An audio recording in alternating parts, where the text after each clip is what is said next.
Mesdames, Messieurs, bonsoir. Bienvenue à cette grande édition du soir du jeudi 7 juillet 2022.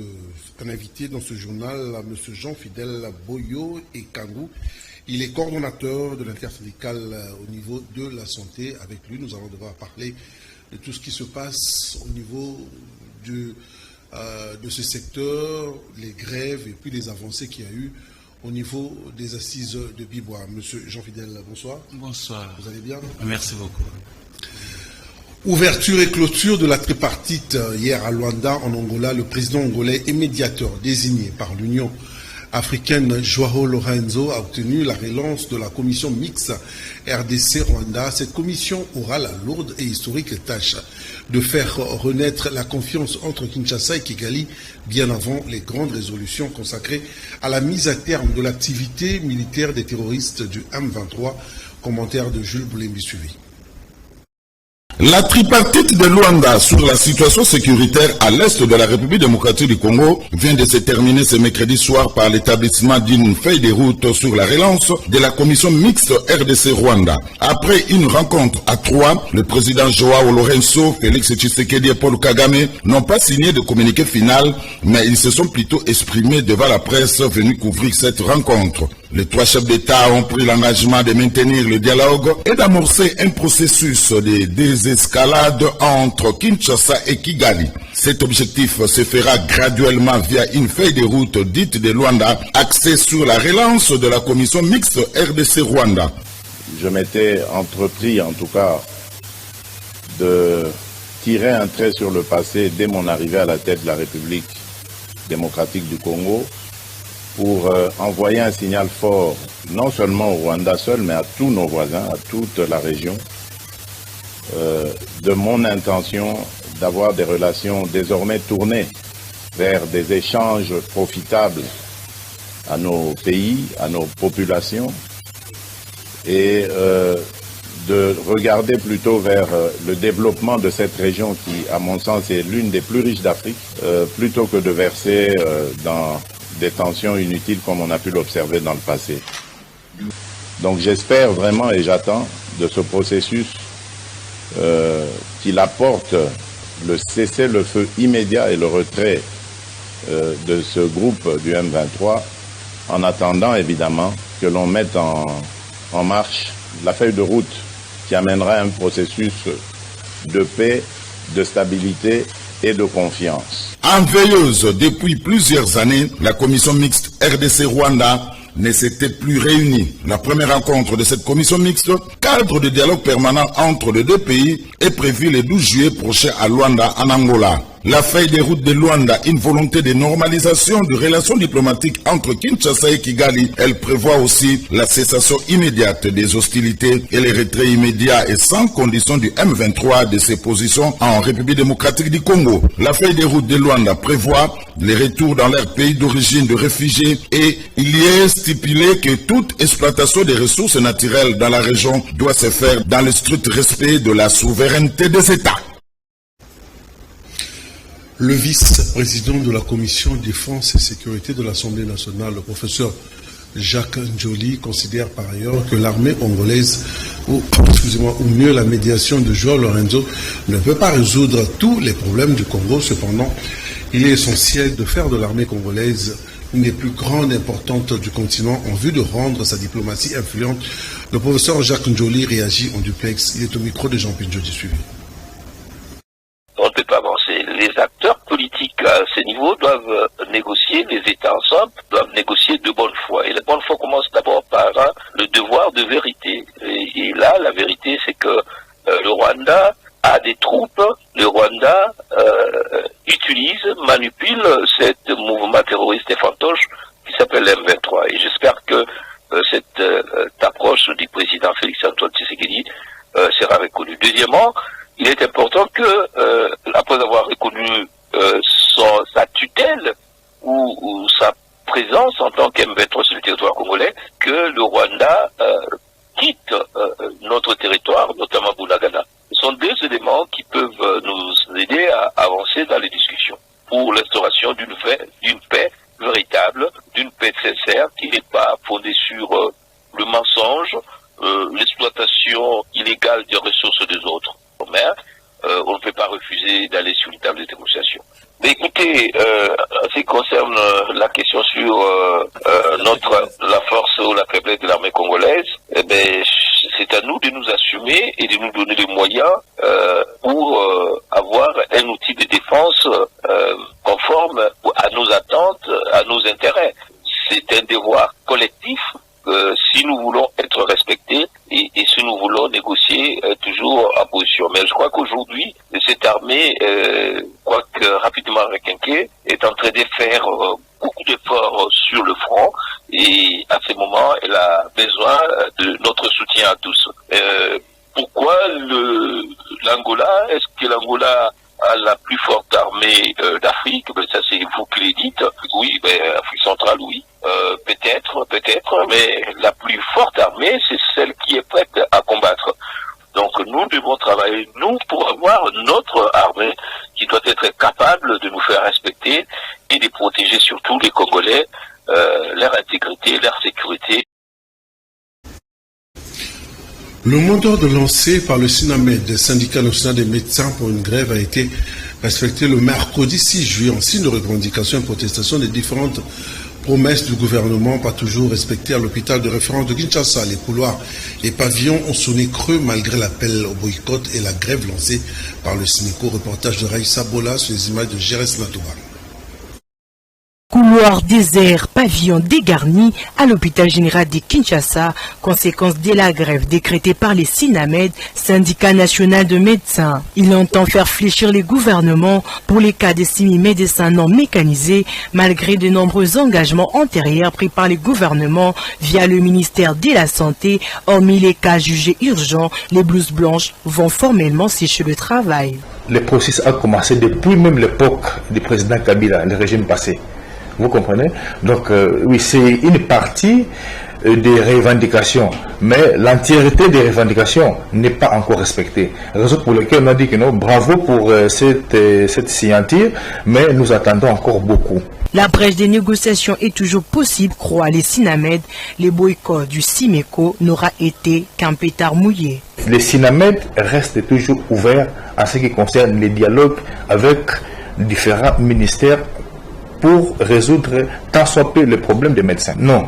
En fait, ce que je voulais te dire, la grève, le mot d'ordre est respecté ici à l'hôpital général de Kinshasa. La preuve en est que non, moi-même, je suis médecin, je ne suis pas en tenue. Nous avons suspendu tout ce qui est consultation externe. La banque de sang est restée ouverte, sauf les urgences, en cas d'extrême, les urgences, là on peut recevoir. Mais l'hospitalisation, les médecins continuent à faire le tour des salles. Mais on ne va plus hospitaliser les malades actuellement. Pour le moment, on ne s'occupe que des malades hospitalisés.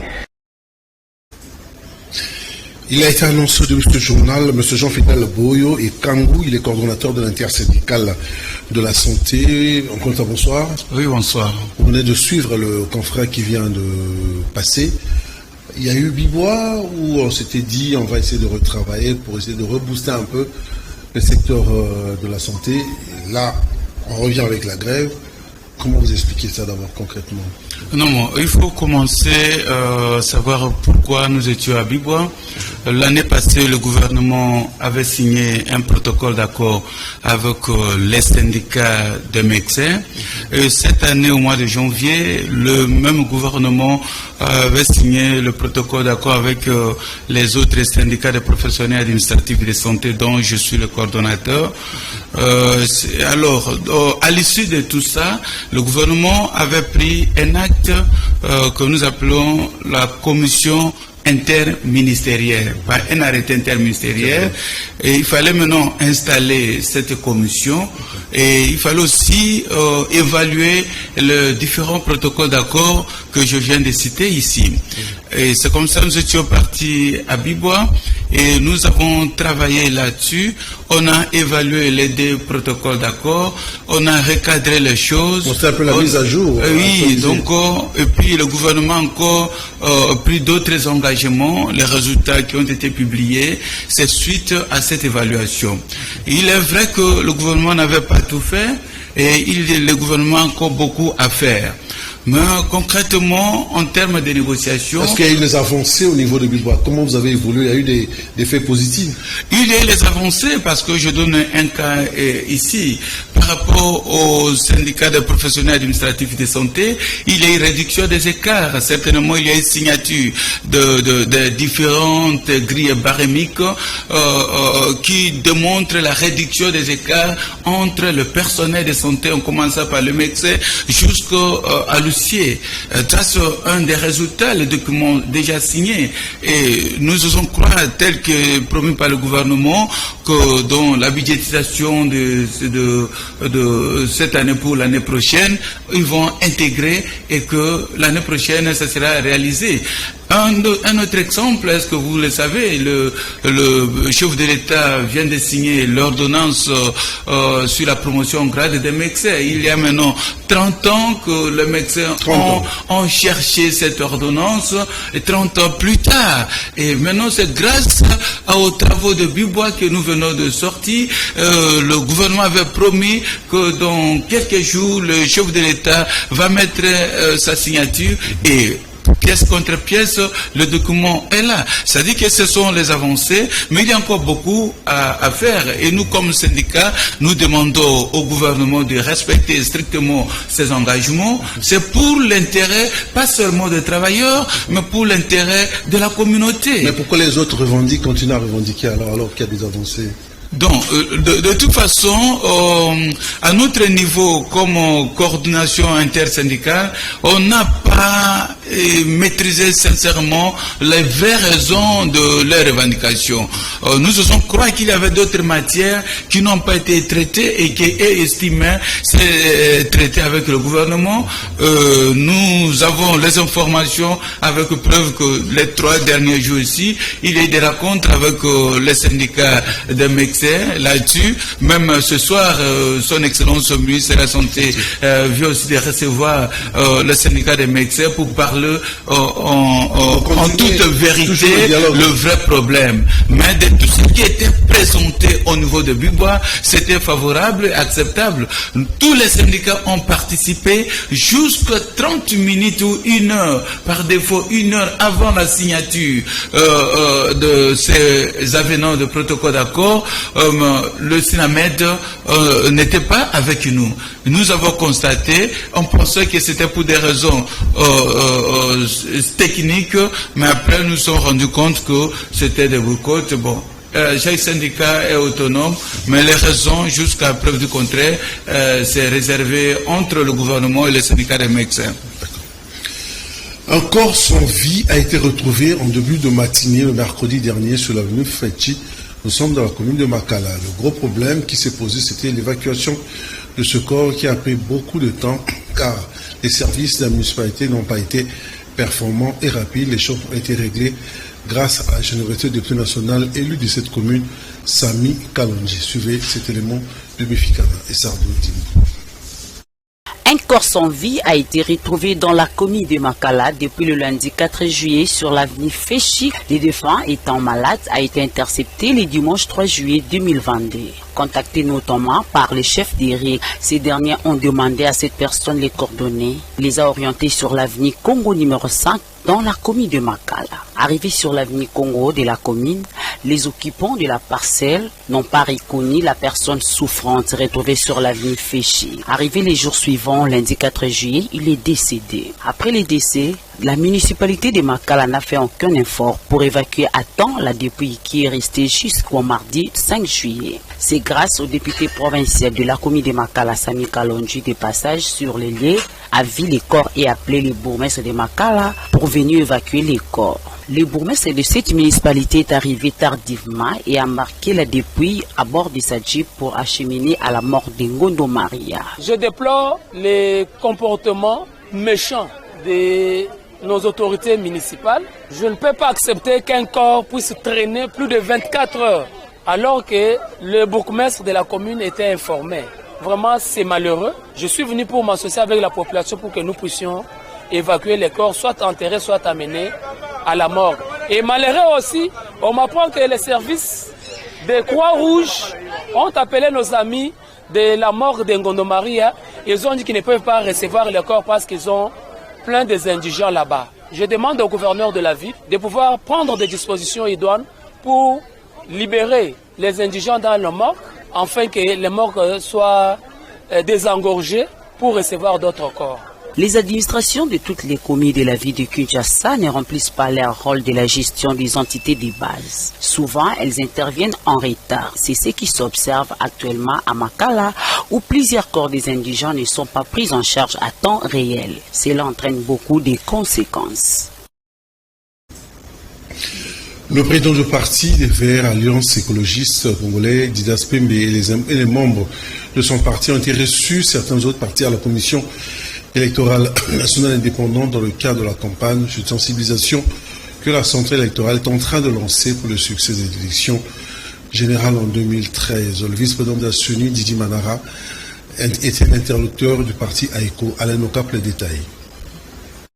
L'administration électorale continue à recevoir dans le cadre du partenariat institué entre les formations politiques et les organisations de la société civile qui viennent avoir les informations à la source au bureau de la CENI sur comment cette institution d'appui à la démocratie prépare les élections. Dans ce contexte, le deuxième vice-président de la centrale électorale Didi Manara a reçu la délégation du parti politique Alliance des Congolais progressistes ACP de Jatiningo Bilambaka, l'actuel gouverneur de la ville de Kinshasa, conduite par son secrétaire général Charles Mbutamutu Luanga et son rapporteur Gracia Chakala. En prenant la parole au sortir de l'audience qui leur a été accordée par le deuxième vice-président de la CENI, le chef de la délégation de l'ACP Charles Mbutamutu a fixé qu'ils sont venus recueillir les informations auprès du bureau de la CENI sur l'organisation et la tenue des élections dans les délais constitutionnels comme veut l'ACP. Il a à l'occasion annoncé la volonté de son parti politique d'accompagner la CENI pour la sensibilisation des membres de l'ACP de prendre au sérieux les préparatifs des élections et soutenir à leur niveau le processus électoral en cours. Nous sommes venus aujourd'hui à la tête d'une forte délégation du parti dans le cadre des concertations avec la Commission électorale nationale indépendante qui reçoit les partis majeurs. Et quoi de plus normal que l'ACP en tant que première force populaire du moment à travers la République soit reçu. Là, nous sommes venus leur transmettre notre message. Et notre message est clair, c'est que l'ACP dit non au glissement. Nous invitons la CENI à prendre toutes les dispositions pour organiser les élections dans les délais impartis. Ça signifie que nous voulons aller aux élections en 2023 et l'ACP est disposée à accompagner la CENI dans le cadre de la sensibilisation parce que nous devons sensibiliser nos militants à adhérer à toutes les opérations organisées par la CENI. La centrale électorale est déterminée à organiser les élections et met à la portée de la population congolaise tout ce qu'elle fait dans le but de garantir la transparence au niveau de l'opinion.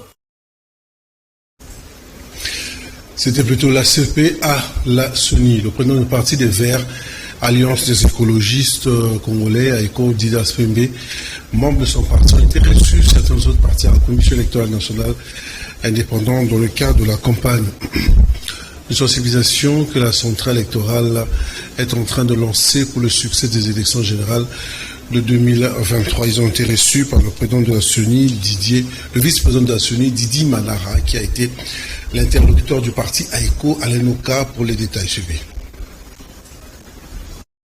La centrale électorale est au four et au moulin départ. Les chantiers gigantesques de l'organisation des élections qu'elle a ouvert en République du Congo, c'est là par la relance de plusieurs activités, dont celle du lancement officiel de l'opération de l'inventaire du matériel électoral et de la fonctionnalité de ces matériels dans l'entrepôt central de la CENI. C'est ce qui a été au centre de la descente de Madame Kester de la CENI, Sylvie Birembano, à l'entrepôt central de la CENI basé à l'aéroport international d'Enjil, où elle a procédé au lancement de l'opération des inventeurs du matériel électoral et de leur fonctionnalité. C'est en présence de Madame le secrétaire national adjointe de la CENI, Marie-Josée Kapinga. À cette occasion, au nom du président de la CENI, Denis Kadimakazadi, la questeur adjointe de la CENI, Sylvie Birembano, a déclaré: l'opération des inventaires du matériel électoral et de leur fonctionnalité est un travail ardu et demande du professionnalisme du personnel commis à exécuter cette tâche et de poursuivre. Ce travail s'est fait suivant l'observance de l'éthique et de la déontologie professionnelle qui reste des voies à suivre pour aboutir aux résultats attendus. C'est en prévision de nos acquisitions de la quincaillerie électorale que nous sommes là pour voir, nous rendre compte des machines ou des matériels qui fonctionnent et des machines qui ne fonctionnent pas. Et essayer de désengorger aussi l'entrepôt par rapport à tout le matériel qui n'est plus utilisable parce que nous devons dégager de l'espace pour les nouvelles acquisitions. Je suis satisfaite de la séance des simulations et nous avons compris que les personnes qui sont affectées à ce travail connaissent les composantes d'abord des kits. En donnant le go des inventaires du matériel électoral et de leurs fonctionnalités à Kinshasa, la questeur adjointe de la CENI, Sylvie Birembano, informe que ce travail s'est fait en même temps à travers les provinces de la RDC.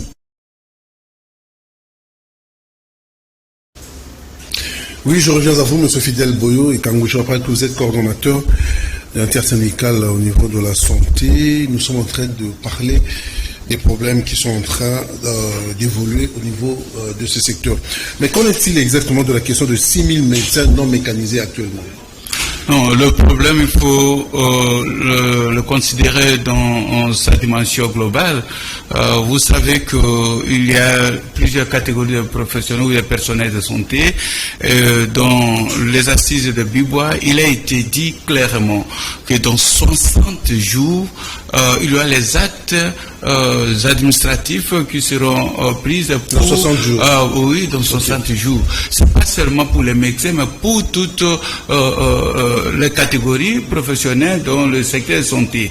Et c'est ça ce qu'il fallait retenir. D'ailleurs, la semaine prochaine, sauf imprévu, nous avons encore une autre séance de travail en atelier pour valider ces listes. Comme vous le savez, avant de faire signer les documents à l'autorité, il faut fignoler très bien la matière, il faut s'assurer qu'il n'y a pas des erreurs et il fallait maintenant travailler en amont.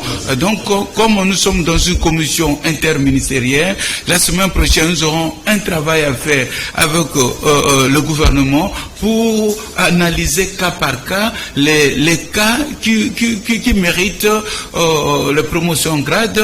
Il y a aussi des cas par rapport à la titularisation, il y a aussi le cas pour admission sous statut, parce que nous avons les non-primés, les NU qui n'ont pas de matricule, il faut penser à eux. Le gouvernement pense à tout le monde, et moi ici, comme coordonnateur de l'intersyndical, je parle pour tout le personnel de santé. Je ne peux pas particulariser l'intervention par l'attitude constitutionnelle reconnue d'un syndicat, parce que lorsqu'ils revendiquent, ils ont le droit de revendiquer, quitte à eux de convaincre l'autorité sur les raisons. Mais il faut considérer la situation pour tout le personnel de santé.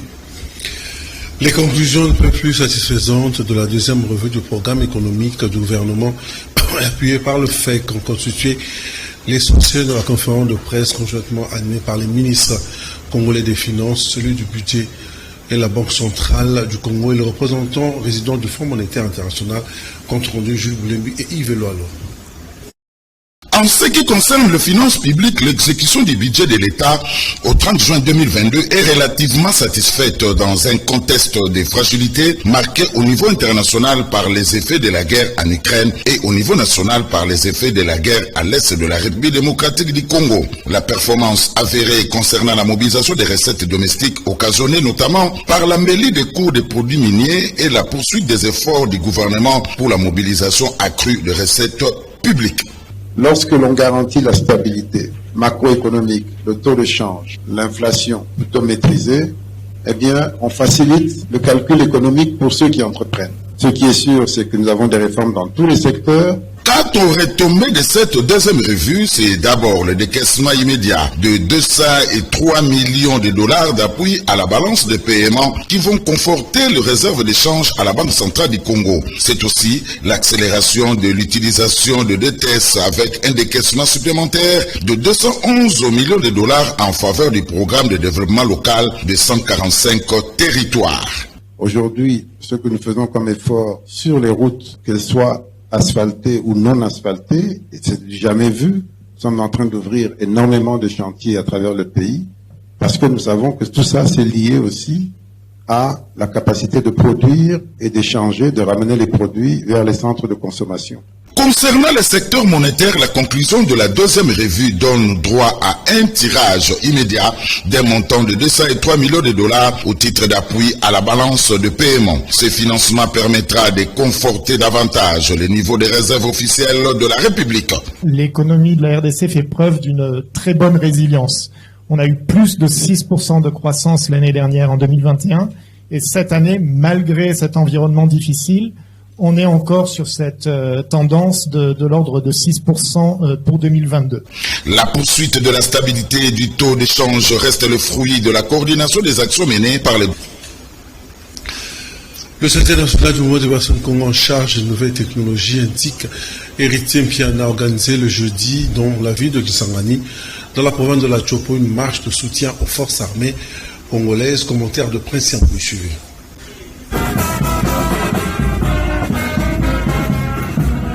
En séjour à Kisangani, dans la province de la Chopo, le secrétaire national chargé de nouvelles technologies antiques du mouvement de libération du Congo, MLC, Héritier Mpiana, a organisé ce jeudi une marche de soutien aux forces armées congolaises FARDC qui s'affrontent avec les terroristes du M23 à l'est du pays. Accompagné par plusieurs membres du MLC, le Dirkaba de la vice-premier ministre en charge de l'environnement et développement durable a, à travers cette possession dans les grandes artères de la ville de Kisangani, témoigner du soutien du président national Jean-Pierre Bemba et de Madame F. Bazaïba Massoudi aux efforts et sacrifices de la FARDC à mettre fin à l'aventure de ces terroristes et rétablir l'autorité de l'État dans cette partie du pays.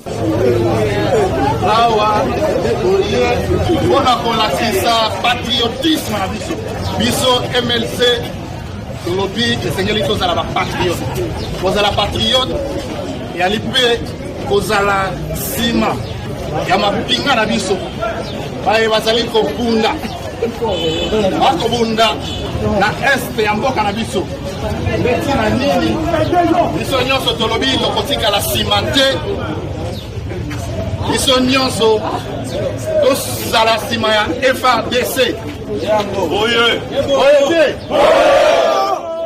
elongo na mwana mboka Jean-Pierre Bemba, président national ya MLC.